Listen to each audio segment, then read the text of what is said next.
Alright guys, I'm sorry I disappeared on you like that, but if you can see this cash register over here, you probably understand why I disappeared. And the Indiegogo didn't go as great as I had planned, but I had to do something.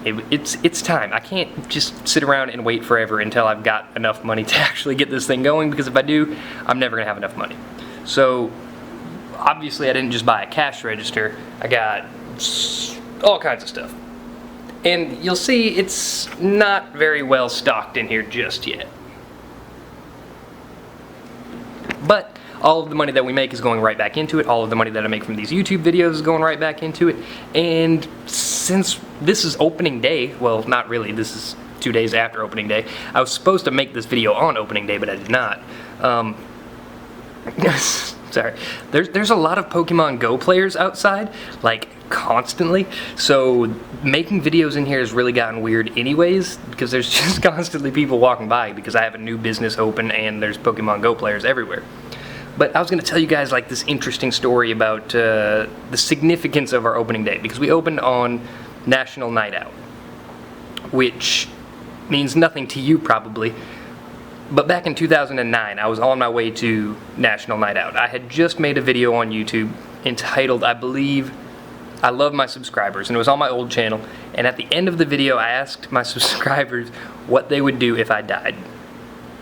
Before that video was done processing, I had crashed my car, broken my femur, broken my scapula, broken my hand, and I was on my way to Wake Forest Baptist Medical Center with, you know, a lot of damage done to my body.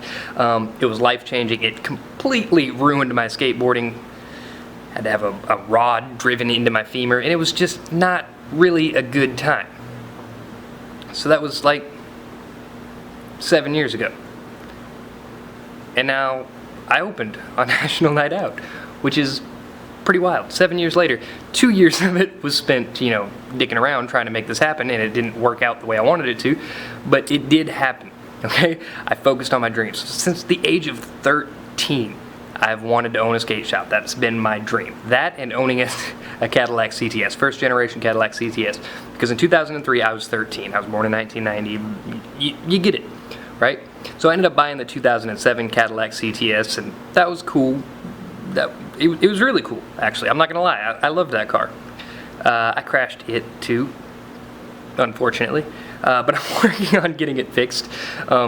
Hopefully this shop is going to help a lot with that.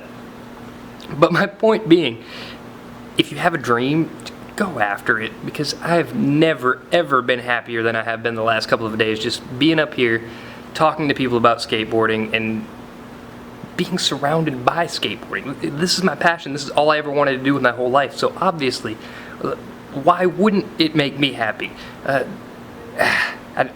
I'm ecstatic right now. I can't even begin to describe how happy I am that this has finally come together. And I would have made this video sooner, but this is honestly the first quiet moment I've had since we opened. Because I'm working a full-time job and then I'm coming up here and running this. And it's intense, and I love it. 12-hour work days? Fuck it. I still got time to skate. When there's nobody in here, I just walk out front and skate on the sidewalk. The mayor is literally walking by the shop right now. He was just in here a minute ago. Well, not a minute ago, like a half hour ago. He actually had his daughter in here, and she was riding around on that little blind complete board and scuffed my floor up. But it's awesome. It's great. This is the best thing ever. I cannot possibly describe to you how amazing it feels to achieve your dreams. Go out and do it. Whatever you want to do. I don't care what it is. Figure it out. Find your passion. Pursue it. Mine was pushing skateboarding in North Carolina.